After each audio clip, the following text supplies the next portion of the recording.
আসসালামু আলাইকুম। আজকে আমি ফুটন্ত দুধের মধ্যে চকলেট দিয়ে মজার একটা রেসিপি করে দেখাবো।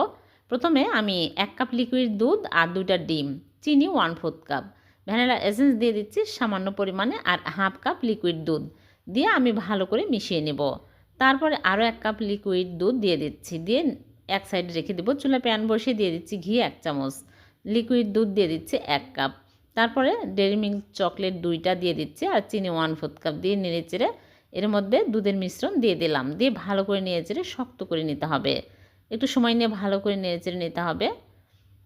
যখন এরকম শক্ত হয়ে আসবে সাথে সাথে আমি একটা মোল্ডে ঘি ব্রাশ করে নিয়েছি, ফয়েল পেপার বিছিয়ে এর মধ্যে ঢেলে নিচ্ছি। নিয়ে ভালো করে চেপে চেপে নিব। তারপর বাদাম কুচি দিয়ে ভালো করে সমান করে নিতে হবে। তারপর নরমাল ফ্রিজে রেখে দিব। ঠান্ডা হওয়ার পর বের করে নিয়ে আসলাম।